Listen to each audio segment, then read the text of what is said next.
What is going on, FA Nation? Happy Thursday, and welcome to another edition of Fantasy Alarm Sports Talk. I am James Grande, joined by the wonderful Jen Piacenti. Jen, another Thursday. We're on together. This time we're switching it up. I'm hosting. You are on the other side of the glass. How are we doing today? And how's your week been?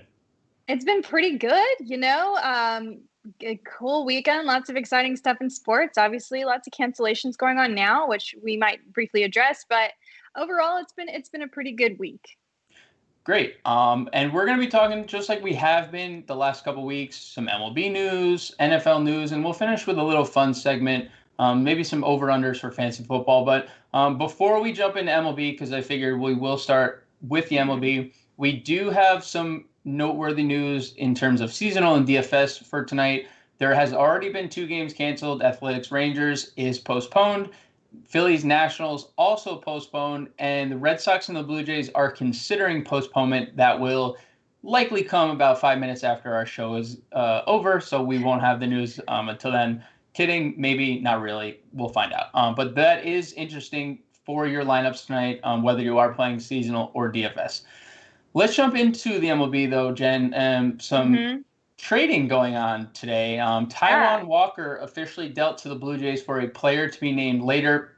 The Blue Jays have played very well, and that's put him in the buyer category. Do you think that this move is something that moves the needle for Toronto? And does it put you onto Taijuan Walker a little more in the fantasy scope of things, considering he's moving to the AL East with all these hitter parks, with all these deadly lineups? Are you more inclined to go get Taijuan Walker off the waiver wire now? I'm absolutely not more inclined to get Taijuan Walker off the waiver wire. Sure, he may rack up a few more wins than he did for the Seattle Mariners because he'll be getting a lot more run support. But as you said, he's going to be pitching in parks that are a lot more hitter friendly against much more dominant lineups than he was in the AL West. And I'm an Astros fan, don't get me wrong, but when you get to match up against the Angels every few games, like that's pretty cake. And actually, Taijuan Walker he hasn't been that great. What he offers to the Blue Jays is that he can go a full 7 innings. And that is something that has been very valuable this season because we've yet to see a lot of pitchers have that longevity. They didn't have the time to amp up. So he can go the full 7 innings. He has an ERA of 4. I guess he's using his cutter a little more maybe, but it's just, is not a particularly impressive pitcher, but I understand why they made the move. There's not a lot out there to get, and I think it was a smart move for them. And the Mariners are well-known sellers. They love to trade. They love to sell off their team. So why not go get Taijuan Walker? They've got Pearson on the IL. They've got Shoemaker on the IL. Like, they have to do something. So I think it was a good move for the Jays, but it's nothing that really changes the fantasy landscape for me. Yeah, I mean, I completely agree. 3 of those AL East offenses that he's going to have to face are top 10 in OPS, including the Baltimore Orioles. They are currently 10th, which is wild. But I agree with your sentiments on Walker. Not really an attractive fantasy option right now. Another big bit of news we have here in fantasy world and reality, quite honestly, is Walker Bueller goes down with a blister issue. And this isn't anything new for Dodgers pitchers. If you remember, it's been the Rich Hill saga for the last 150 years where Rich Hill has been dealing with blisters. Blisters issues are very interesting and annoying and could be something for the long term. I mean, first off, what do you think of the injury? And do you see any suitable replacements on this Dodgers staff that would be worth our time in fantasy baseball? So, a blister injury, you do have to take it seriously. If you've ever had a blister on your hand and tried to throw a ball, as you know, that's going to be irritating. It's going to make you not be good. So he needs to heal. Could it recur? Sure. Maybe it's something about the way he's holding the ball. So I wouldn't worry too much about that though, because we're already in a shortened season. He's already on the 10-day IL. You don't have too much time. I wouldn't drop Walker Bueller. As far as replacements, they called up Mitch White. I don't think that that's going to be the guy that you want. There's nothing about him that's truly awesome. In fact, they say he may be really more fitted to be a relief pitcher. But Tony Gonsolin, I believe, is the guy you want to focus on here. He's already had a couple spot starts for the Dodgers. He didn't get a chance to get the win his last time out, but he's actually been – let me look at these stats. In 14 and a half innings this season, 14.2 innings, he has posted a .55 whip and he hasn't allowed a run. So, yeah, I would be willing to maybe throw a dart there.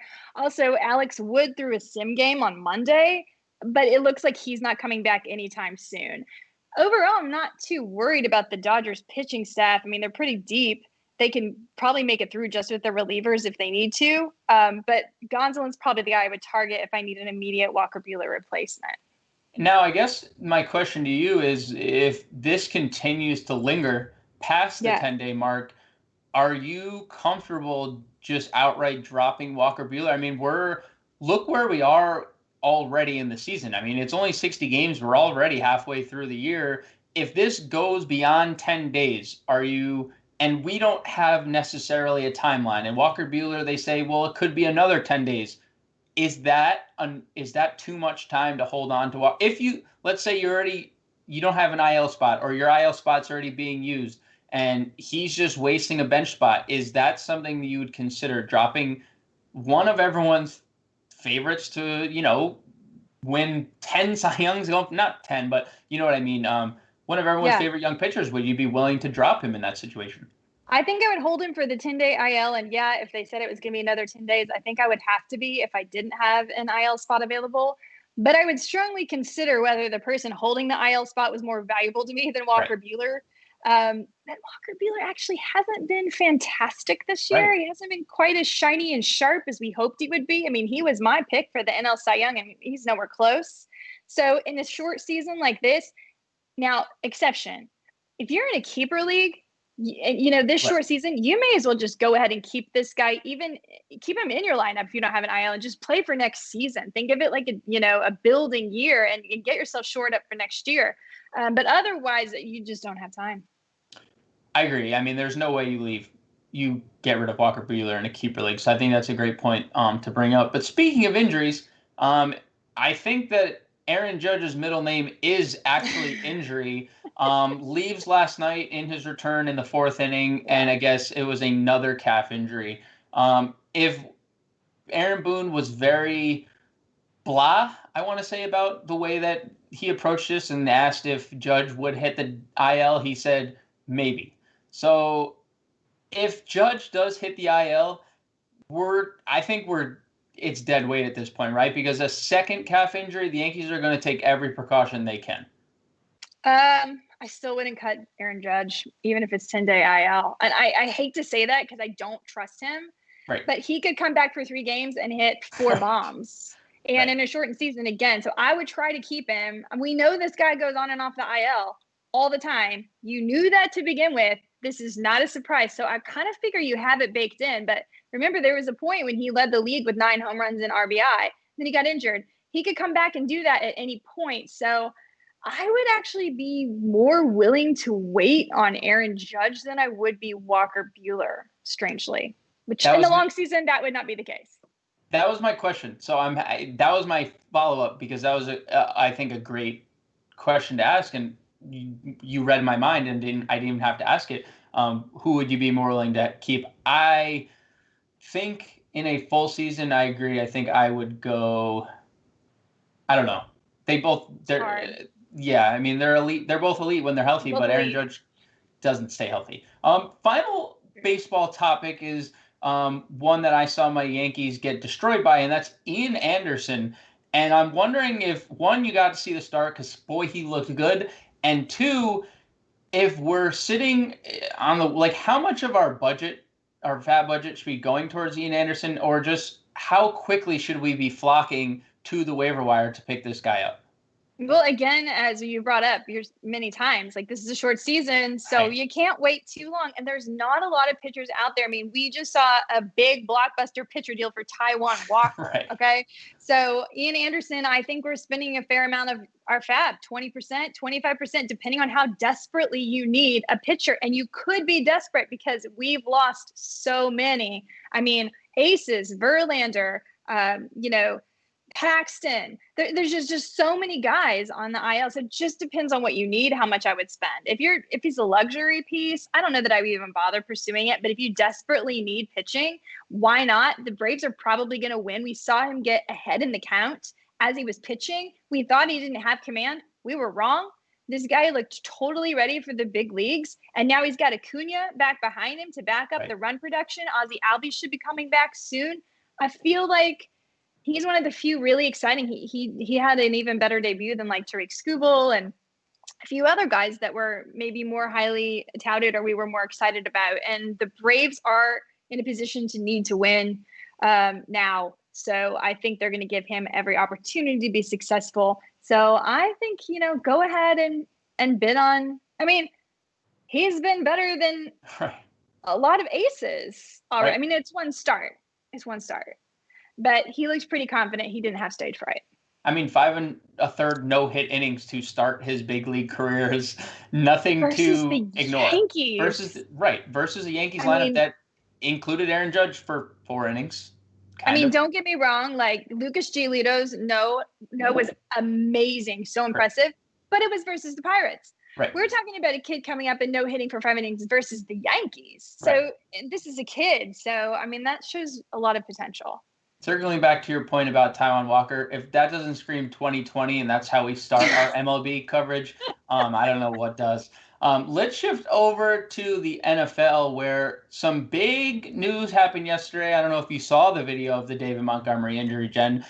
It was not pretty, and it's only a 2 to 4 week groin injury. I guess my question would be, there are reports that he could be back by the beginning of the year, but are we worried about that? I mean, that timeline, we're really rushing that timeline at that point for someone who's supposed to anchor your backfield. Do we start looking for a replacement? And if so, who is that replacement? And then a third question, are you worried about drafting Montgomery knowing he's out the next 2 to 4 weeks?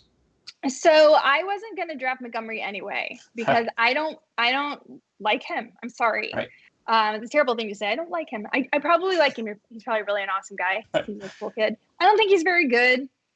He had 250 opportunities last year and he still stunk. He didn't make anything of it. Usually when a guy gets 250 touches, he's able to do a lot more with it, finish, top 20 at least, and he couldn't. So I just don't think he has the burst. I don't think he has the speed. I don't think he has the natural gift. And I don't think they're setting him up in a good position. We don't know what Coach Nagy's going to do. The offense clearly runs through Allen Robinson in Chicago.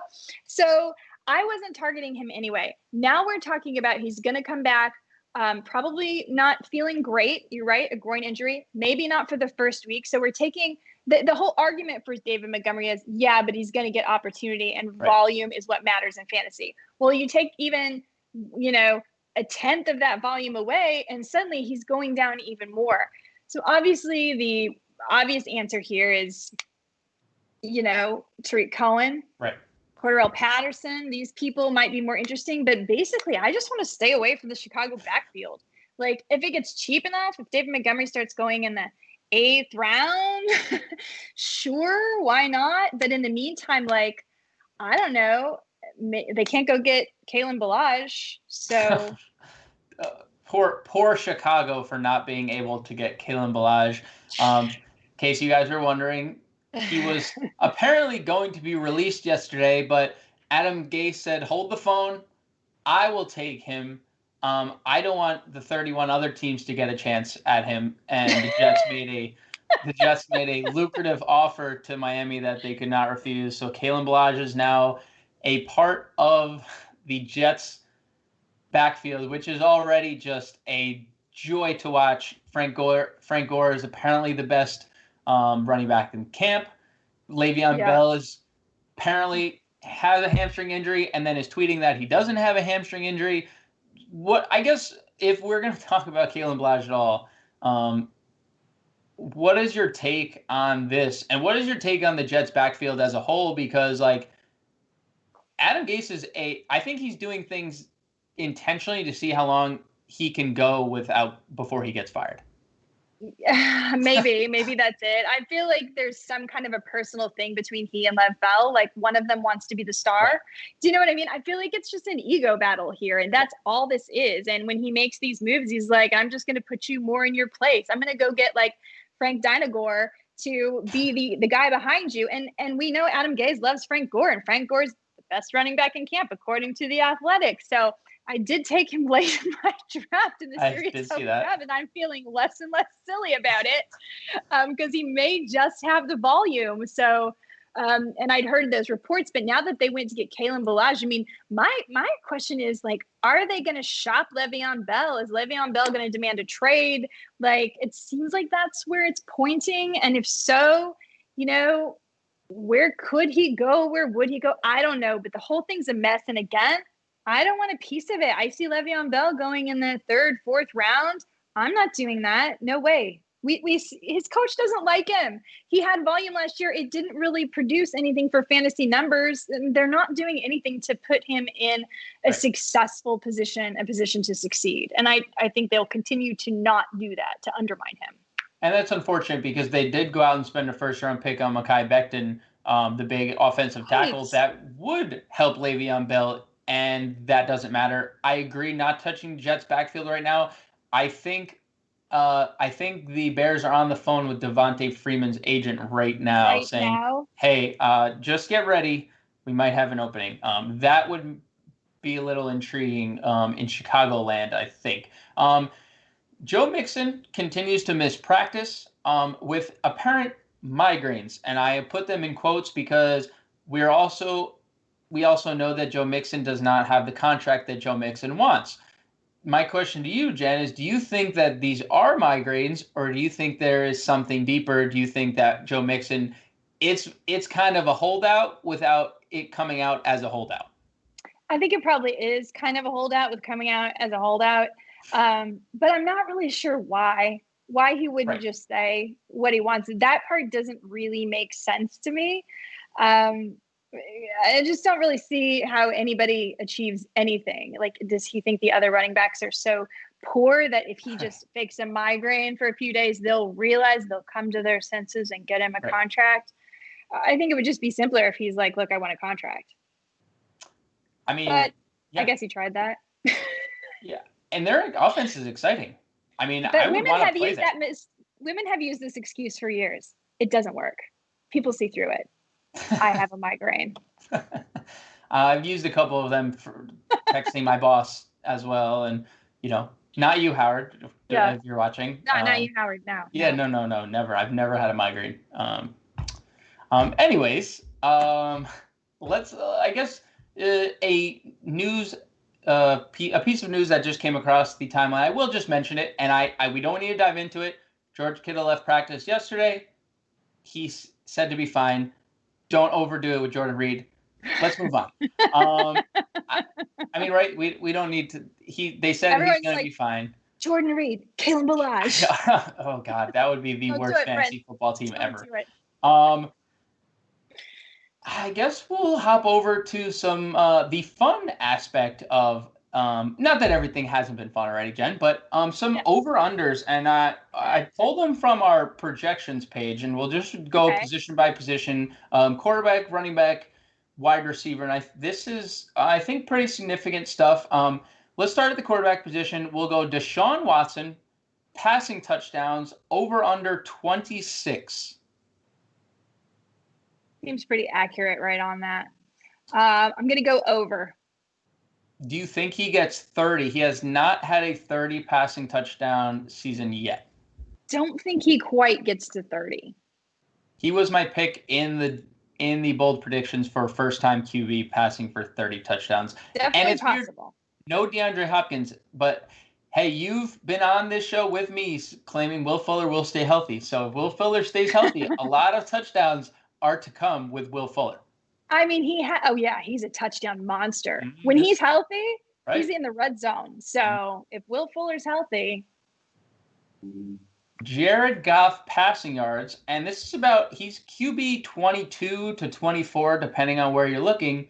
4,600 yards over under. That is the 5th highest projected quarterback on our in our system. I'm going to go over by a smidge. I know, bold prediction there, but he has done that the past 2 seasons in a row. He's actually had a little more. He said like 46, 68, something like that, the past 2 seasons in a row.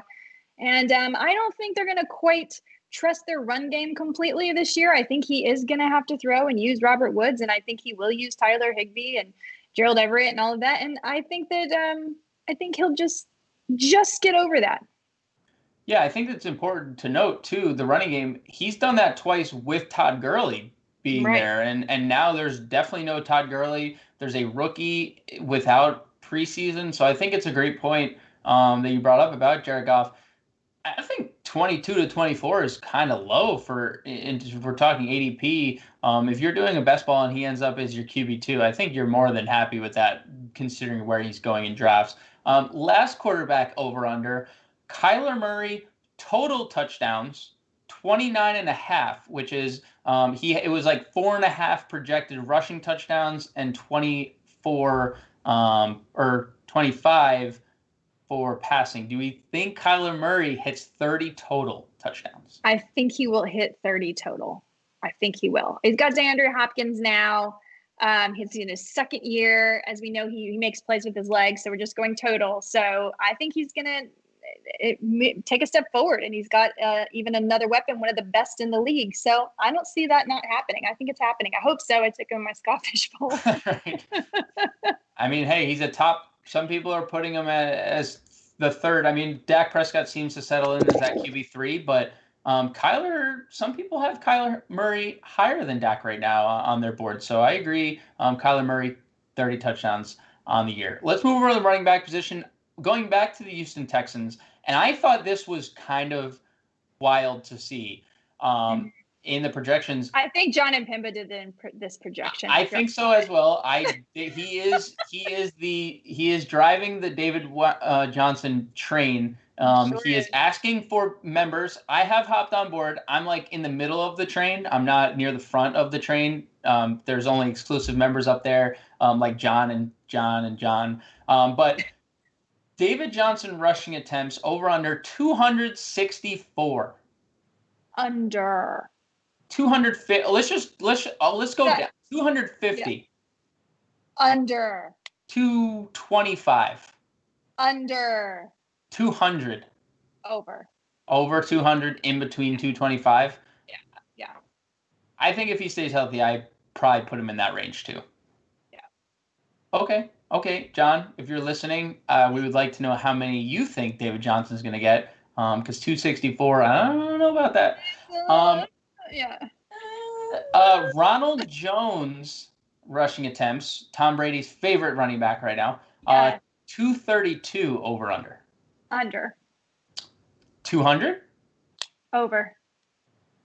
Agreed. I think he saw 175 last year? I think something like that last year. And I do think he is going to be more the head of the committee. The reports on Keyshawn Vaughn out of camp have not been good.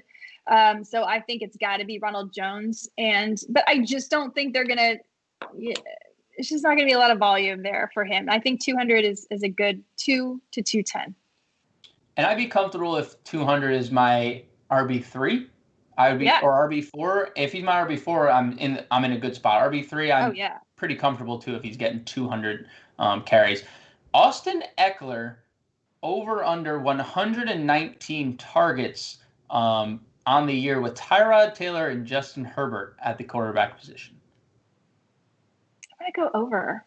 I'm gonna be optimistic here. That is a lot of volume. It is a lot.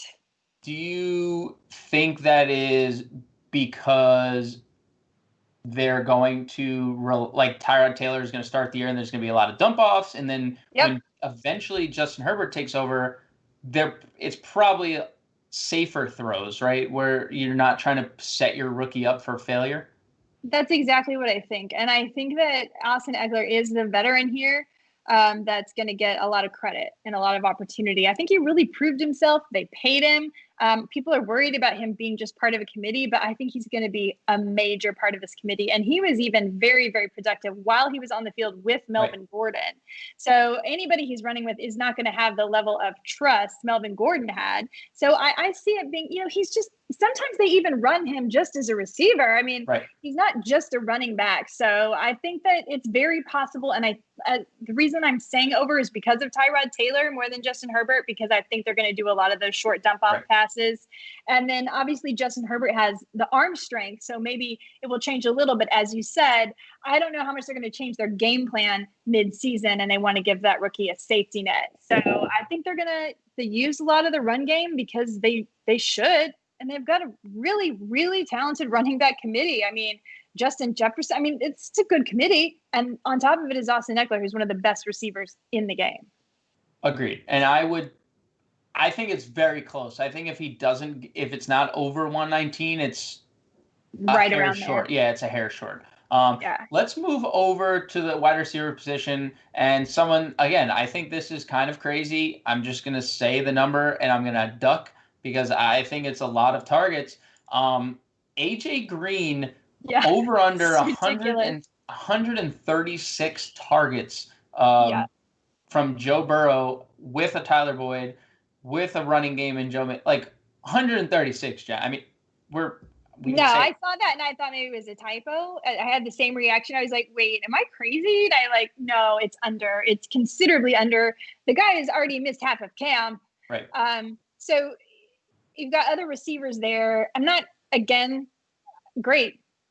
If you love AJ Green, awesome. But counting on 136 targets, that just seems not possible to me. I mean, I think if I switched the name and put Tyler Boyd in there, it would have been a different discussion. I think then we might have been like, oh, well, I think that's reasonable. Maybe, but AJ Green coming off a season where he didn't play, and now there's the hamstring. I think it's definitely a question mark. AJ Brown, over under 62 receptions. He's been being drafted in the 4th round, and 62 receptions is not a lot for a guy we're drafting that high. I think that he's going to be over 62 receptions. Do you think it's do you think he's like significantly over where we're talking where he's 70s, 80s even? I think 80. That's what I would guess. I mean, do you think he's going to do, what are you expecting from Calvin Ridley? I think Calvin Ridley could, I think the Falcons could have the best offense in football this year. And I think that is in large part due to they improved their offensive line. I think Calvin Ridley can easily catch 80 balls, and I think Julio Jones can catch 100. I think there's no shortage of targets there. So then we move over to Tennessee, and I know they have more of a run-heavy game, but A.J. Brown's really the only clear receiver there, and Tannehill is very accurate and loves A.J. Brown. So it seems to me there's no reason he shouldn't have more than 62 and a half catches. He's the wide receiver one. Right. In that offense. And I don't think that they're going to completely stick with the exact same offense as they did last year. I think they will be more active in the passing game now that they know that they have Ryan Tannehill, now that they know that he's accurate. He's a lot better than people realize. And AJ Brown is their wide receiver one. So I don't see any reason why he won't exceed that. And as you said, if they're taking him in the 4th round, I hope he's going to get more than that. Right.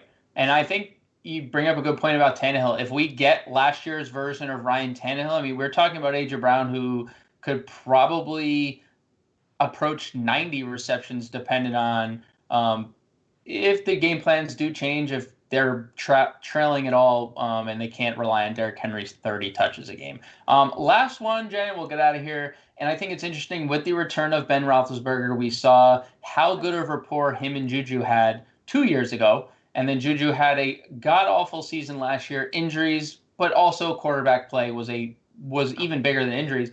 Juju SmithSchuster, 11,150 yards over under for another guy going in the 4th round. So this was a hard one. I'm going under just because he had a year off. We don't really know what Ben Roethlisberger is going to do. Do I think he could exceed that? Yeah. But if I'm betting on it, no. But it is a little harder because now that Deontay Johnson's been absent a lot from practice, it kind of made me go, well, maybe it will have to be Juju, because I don't think James Washington's a big threat. I don't think Chase Claypool's a big threat to suddenly be, a dominant wide receiver. So I'm going to say under as of right now, but that one was a tricky one. How do you feel about that one? So, I mean, if we get any type of production like we got in 2018, we're talking about one of the best receivers in football. And we're talking about a 4th-round ADP. So if Roethlisberger is fine, which all reports says he is, then I think we could see a guy who is a top 5 receiver in yards. So I would go over, but that is literally contingent on Ben Roethlisberger. We saw what's behind Ben Roethlisberger last year, and Juju, even if he played 16 games, wouldn't come close to that number with whatever he had behind Ben Roethlisberger. So I think he goes over with a healthy Big Ben, but I do agree Deontay Johnson is an X factor. Like, he is really good, and Ben Roethlisberger actually came out today and said there's no hiding Chase Claypool, and he's very good. So, who knows how the targets will be distributed, but Antonio Brown was around when Ben Roethlisberger and Juju had that big season. So that's true. It's a good point. It's a very good point. Anything else before we get out of here, Jen? Are you ready to do this again next week? Yeah, I'm ready. Always. All right. Big shout out to Matt Sells, our producer, and we'll catch you next time.